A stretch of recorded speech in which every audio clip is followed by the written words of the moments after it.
നിങ്ങൾ പറയുന്നത് പെണ്ണുങ്ങളെ പള്ളി കൊണ്ടുവരണം, എന്തിനാ ജുമാ ജമാഅത്തിൽ പങ്കെടുക്കാൻ വേണ്ടി കൊണ്ടുവരണം. ഞങ്ങൾ പറയുന്നു അങ്ങനെ കൊണ്ടുവരണ്ട. അതെന്താ കാരണം? ഞങ്ങൾ പറയുന്നത് എന്താണ്? അഷ്റഫുൽ ഖൽഖ് സല്ലല്ലാഹു അലൈഹി വസല്ലം തങ്ങളാണ് ഞങ്ങൾക്ക് നേതാവ്. നിങ്ങൾ നേതാവാരാണ് ഞങ്ങൾക്കറിയില്ല. ഞങ്ങളുടെ നേതാവ് മുഹമ്മദ് നബി സല്ലല്ലാഹു അലൈഹി വസല്ലം തങ്ങൾ ഞങ്ങളെ പഠിപ്പിക്കുന്നു, വബുയൂതുഹുന്ന ഖൈറുൽ ലഹുന്ന, സ്ത്രീകൾക്ക് നിസ്കരിക്കാൻ അവരുടെ വീടാണ് ഖൈറ്. വീടാണ് ഖൈറ് എന്ന് റസൂലുള്ളാഹി പറയുമ്പോ അത് സഹീഹാണെന്ന് ഇമാമിങ്ങളൊക്കെ പറഞ്ഞതിന്റെ പുറമെ നിങ്ങളെ ഏറ്റവും വലിയ നേതാക്കളായി നിങ്ങൾ പറയുന്ന അൽബാനി പറയുന്നു ആ ഹദീസ് സഹീഹാണ്, ഇബ്നു ബാസ് പറയുന്നു ആ ഹദീസ് സഹീഹാണ്, വിദേശത്തുള്ള എല്ലാ സലഫി പണ്ഡിതരും പറയുന്ന ഹദീസ് സഹീഹാണ്, തർക്കമില്ല. നിങ്ങളുടെ ഇബ്നു തൈമിയ, അയാളെ കാണും ഹദീസ് അറിയുന്ന ഒറ്റ ആളുമില്ല ഞങ്ങളുടെ പുസ്തകത്തിലുള്ളത്. ആ ഇബ്നു തൈമിയ മുത്തഫഖുൻ അലൈഹി, തർക്കമില്ലാത്ത ഹദീസാണ്.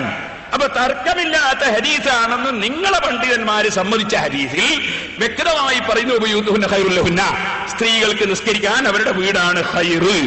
ഈ ഖൈറ് എന്തിന് നിങ്ങൾ നിഷേധിക്കണം? ഈ ഖൈറും വിട്ട് നിങ്ങൾ സ്ത്രീകളെ എന്തിനു പള്ളിയിൽ കൊണ്ടുവരണം എന്നാ ഞങ്ങളുടെ ചോദ്യം.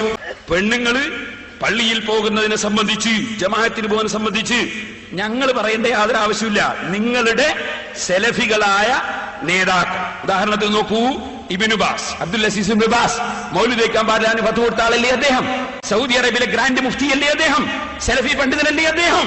അദ്ദേഹം അൽ മുസ്ലിമൂൻ 1997 ജനുവരി 24 അതിൽ അയാൾ എഴുതുന്നു, നോക്കൂ, സലാത്തുൽ മർഅതി ഫീ ബൈതിഹാ ഖൈറുൽ ലഹാ വ അഫ്ളൽ, സ്ത്രീകൾക്ക് അവരുടെ വീട്ടിൽ വെച്ച് നിസ്കരിക്കലാണ് ഖൈറും ശ്രേഷ്ഠതയും.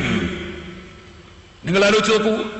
പക്ഷേ നിങ്ങൾക്കിവിടെ യുക്തിവാദികളെയും നിരീശ്വരവാദികളെയും തൃപ്തിപ്പെടുത്താൻ വേണ്ടി നിങ്ങൾക്ക് പള്ളിയിൽ സ്ത്രീകളെ കൊണ്ടുവരണം, എന്നിട്ട് മുസ്ലിമീങ്ങളെ ഭിന്നിപ്പിക്കണം. എന്തിനീ ഭിന്നിപ്പ് നടത്തണം?